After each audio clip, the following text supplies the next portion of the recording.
करिए, उसके बाद करिए। यहाँ पर कोई राजनीति नहीं होगी। उसने नहीं किया, इसने नहीं किया, उसने नहीं किया तो तुमने क्या कर दिया। एक दूसरे के ऊपर लांछन लगाने से कोई लाभ होने वाला नहीं है। इन्होंने आज तक किसी भी पार्टी ने कुछ नहीं किया है, इसलिए हम किसी के बहकावे में आने को तैयार नहीं है। अब ये जनता की मांग है, जनता संघर्ष कर रही है और जनता को ही आगे आना पड़ेगा और जनता की मांग को इनको स्वीकार करना पड़ेगा। निश्चित रूप से आप लोग विजयी होंगे यदि आप संगठित हो गए, एक सूत्र में बन गए, तो किसी की ताकत नहीं है जो आपकी मांग को रोक ले। अब ये निश्चित है कि ये मार्ग बन के रहेगा, लेकिन शर्त वही है कि इसको राजनीति में मत परिवर्तित होने दीजिए। केवल एक मांग, उसके बाद राजनीति खूब करिए आप, जिसको जो करना है वो करता रहिए। जैसे थापा जी ने कहा है अभी कि हमको सबसे पहले ये मार्ग बनाना है, उसके बाद तुम कुछ भी करते रहिए, लेकिन यहाँ पर राजनीति नहीं होनी चाहिए। मैं उसके सख्त खिलाफ हूँ और मैं पहला व्यक्ति हूँगा जो राजनीति करेगा उसके खिलाफ आवाज उठाऊंगा। भाई राजनीति वालों ने हमको इतने साल से छला है, और फिर हमको बेवकूफ बनाने के लिए तुम यहाँ आ जाओगे कि हम बनाएंगे। क्यों नहीं बनाए आज तक? अब जनता आएगी और जनता बनाएगी। तो मैं आप सब लोगों को पुनः विनम्र प्रार्थना करता हूं कि इसको बिल्कुल भी राजनीतिक लोगों से थोड़ा परहेज रखे। आए, उनका स्वागत है, लेकिन कोई राजनीति नहीं।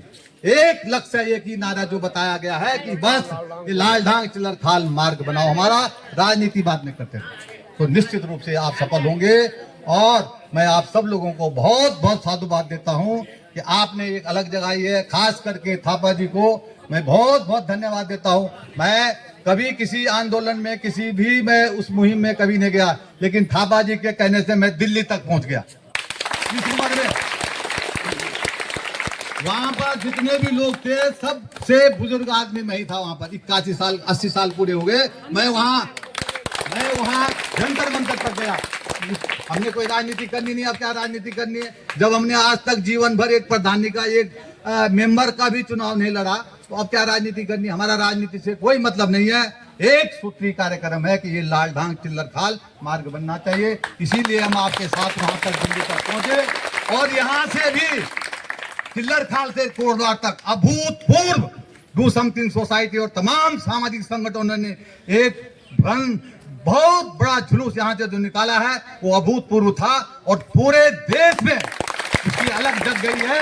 थापा जी यहाँ नहीं थे, लेकिन हमने उसके लिए एक रात पहले सारा प्रयास किया, सारे संगठनों को बुलाया। मैंने कहा इसमें राजनीति नहीं होगी, आप सब लोग हमारा साथ दीजिए और एक बहुत बड़ा जुलूस यहाँ से लेकर कोटद्वार तक, ताकि इन तमाम राजनीतिकों की, इन तमाम दलों की कान में कुछ तेल पड़ जाए कि भाई अब ये ज्वाला जल गई है, इसको बुझाना मुश्किल है और ये मार्ग बनाना पड़ेगा। बाबा जी आपको मालूम होना चाहिए कि यहाँ से लेकर कोटद्वार तक एक अभूतपूर्व रैली जो निकली, वो सब आप लोग उसके गवाह हैं। सब आप लोगों ने उसमें साथ दिया बढ़ चढ़ कर। तो निश्चित रूप से आगे भी आप इसी प्रकार साथ देंगे और ये मार्ग बनकर रहेगा। मैं आपको आश्वासन देता हूं। अब किसी की ताकत नहीं है कि जो इस हमारे इस मांग को ठुकरा दे और इस मांग को रोके। तो मैं बहुत अधिक न बोलते हुए पुनः अपने इस नवयुवक को बहुत बहुत बधाई और धन्यवाद देता हूं और इन्होंने जो अलग जगाई है, मैं विश्वास दिलाता हूं कि मैं इस उम्र में भी आपका पूरा साथ दूंगा और हमारी क्षेत्र की तमाम जनता आपका साथ देगी। आप निश्चिंत रहिए, थापा जी आप संघर्ष करते रहिए, हम आपके साथ हैं। इन्हीं शब्दों के साथ आपकी अपनी वाणी को विराम देते हुए बहुत बहुत धन्यवाद, आपको नमन। धन्यवाद सर। और जो भी जिसको भी हम यहाँ पर समय देंगे वो जरा थोड़ा कम बोले, है ना, थोड़ा सा। और यहाँ पर भाई साहब है हमारे जो पहले बोल चुके हैं, उनको ज्यादा वो नहीं है, तो अभी नए हमें वक्त का चाहिए, क्यों ऐसा है?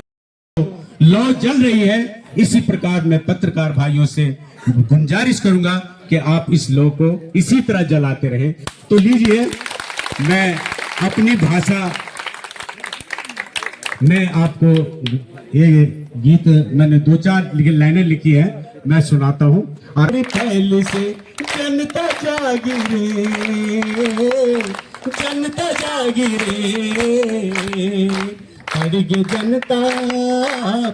जनता लाल ढांगा की रोड की घाटी रे, परिणितों की चिकुड़ी माने लगी ताती रे, परिणितों की चिकुड़ी माने लगी ताती रे, परिणितों की चिकुड़ी माने लगी ताती रे।